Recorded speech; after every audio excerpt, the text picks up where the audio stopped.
In de tweede helft van april dit jaar realiseren Beth en haar advocaat zich dat Joran haar waarschijnlijk voor $250.000 probeert af te persen en dat hij helemaal niet weet waar Natalee begraven ligt. Wellicht omdat hij haar in de zee heeft gedumpt.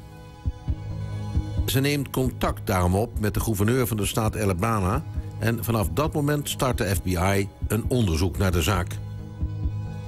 Binnen de kortste keren duikt Joran weer op en volgen nieuwe e-mails. Hij was op een eerste afspraak met Beth's advocaat niet komen opdagen, maar wil nu toch doorgaan met de onderhandelingen en vooral met het in bezit krijgen van zijn beloning, zijn afpersgeld. Te beginnen met een voorschot van $25.000. Joran draait de duimschroeven bij de moeder van Natalee zelfs nog wat verder aan door een extra clausule in zijn contract in te bouwen. 30 april 2010. Hij eist in deze mail ook nog eens $1 miljoen boete als de overeenkomst openbaar wordt gemaakt. Het zijn zeker achteraf gezien ridicule voorwaarden, maar door Joran geraffineerd in het leven geroepen om Beth en haar advocaat ervan te overtuigen dat het nu echt menens is. So you had to pay him $25,000. I did. How did you do that? Well, he, of course, knowing Iran and his demands on money, John thought it was best to have some cash with him. And he took $10,000, so I wired $10,000 to John Kelly. So there was a meeting scheduled at Aruba? Yes. All the initial transfer of money came first to John before he traveled to Aruba, the $10,000.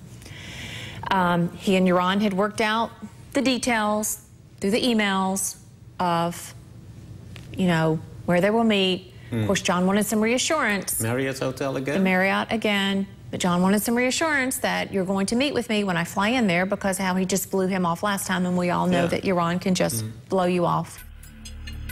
Joran krijgt dus 10 mil contant en Beth zal dan ook nog eens $15.000 overmaken.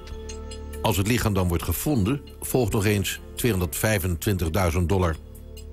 Op 10 mei vliegt advocaat Kelly voor de tweede maal naar Aruba, terwijl Beth thuis in Alabama alles vol spanning op de voet volgt.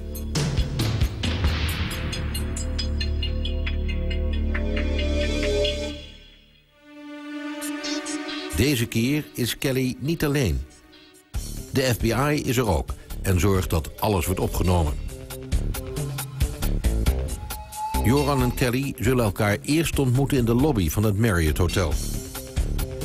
Dat hotel ligt letterlijk op steenworp afstand van de plek op het strand waar Joran met Natalee voor het laatst is gezien.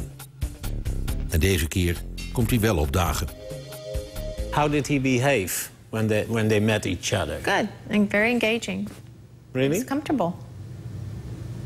He wasn't suspicious? No. Not at all? Nope, not at all.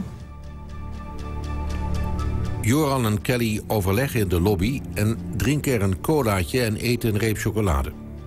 De sfeer is vrij ontspannen tussen de twee.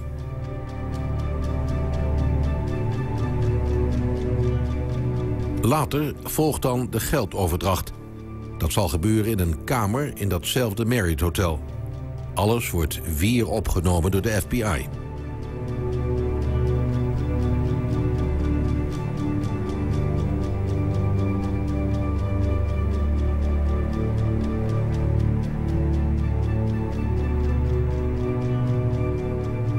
So he gave him the $10,000 and he counts it out. And as he gets to the end, it's $100 short. Really? And yeah, it's and Iran's going to call the deal off. It's $10,000. So John says it's $10,000. Iran, count it again. He counts it again. So he was making a problem because of the missing of $100. He was making a problem because it was missing $100, absolutely. And he counted it the second time, and it was short again. Well, John doesn't have his personal items on him. Because he was wired. Well, yeah. And so he doesn't even have 20s or anything to make up the difference. And so, you know, I'm sure at this point John is, you know, because, you know, Joran can just blow the deal. He doesn't know what Joran's capable of doing, you know.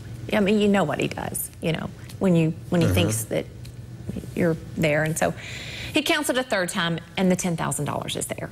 But Joran made It was a mistake. It was a mistake. But Joran made such an. How would you call that? This behavior? $100. Yeah. I mean, and to sit there and count it out. Three times. 3 times in front of him, just to make sure he's not shorted. It blows. I mean, well, you can't even comprehend somebody even engaging in that at all. So once he saw that he had the $10,000, he was ready for the next step. And the next step was he wanted the $15,000 wired to the bank account information that he gave me. And it was just challenging to do that because when I was at the bank when we were trying to, you know, we were able to transfer the money, but Joran wanted confirmation of it. So Joran wanted the electronic banking documentation where the money had been transferred. And but as the fax was going through, there was a power outage in Aruba. So, you know, and it was, you know, and I know John was, you know, he was calling me, you know, try it again, you know, it's got to come through now, you know, because Joran could, you know, bolt and go any minute, you know, because he's already gotten 10, you know. And so anyway, they tried several different times. They couldn't get the fax to go through. So finally it was decided, okay, well, let's just scan it and email it to him. So the bank employee scanned the electronic documentation, emailed it to Joran, and Joran sent back an email and said, thanks, got it. Unbelievable. Yeah. So he sent a thank you note. So he was ready to roll. En weer waarschuwt advocaat Kelly Joran dat hij met vuur speelt en zich moet realiseren wat de consequenties zijn als hij niet de waarheid spreekt. Het zal ernstige strafrechtelijke gevolgen voor Joran hebben, maar het zal ook emotioneel bijna ondraaglijk zijn voor Natalee's ouders. Zo houdt hij hem voor. John Kelly did a beautiful job, and he told him, you know, this is serious what you're doing. You know, this is, you know, make sure that when you're accepting this money, you are really ready to reveal the location of her remains. I mean, you can't do this. And he's good with it. He is. He said, full you can throttle. trust me. And full throttle. You were waiting here in Alabama. Yeah, on the phone. Nervous? Because I was getting, you know, updates just every few minutes, you know, where they were. They're going to the site. Now they're, you know, I knew exactly where they were going. And it was, of course, a top secret Oh, yes. I didn't affair. I didn't tell anyone. No one. Not even me. Oh, not even you. Or my mother. No one. En na de eerste aanbetaling is het tijd voor de volgende cruciale stap in het plan. Joran leidt advocaat Kelly naar de plek waar Natalee al 5 jaar begraven zou liggen. Het ligt vlak naast de tennisclub waar hij vroeger op zat en waar zijn vader een half jaar eerder een hartinfarct kreeg en overleed. So they get to the site, and the site is by there were several homes that have been built by right beside the tennis courts. Well, I'm thinking in my mind, this is it, because there was so much information coming out in the early days about Joran playing tennis and being at the tennis courts and the tennis shoe, and I'm thinking, this is it. Terwijl Joran en John Kelly voor de woningen staan, vertelt Joran dan dat het zijn vader Paulus geweest die Natalee hier heeft begraven. Aldus dit verslag van de FBI. Joran had Natalee die fatale nacht tegen de grond gegooid, waarbij ze met haar hoofd hard tegen een steen sloeg en stierf, biecht hij nu ineens op.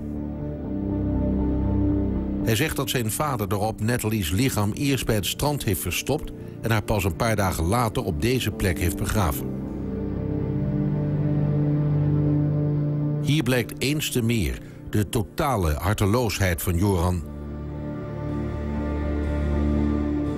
Want Joran vertelt dit verhaal aan advocaat Kelly op deze plek.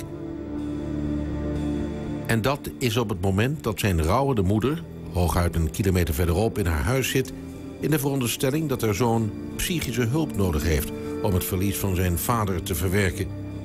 Zijn vader, die nog maar 3 maanden geleden overleden is en die hij nu ijskoud als mededader presenteert.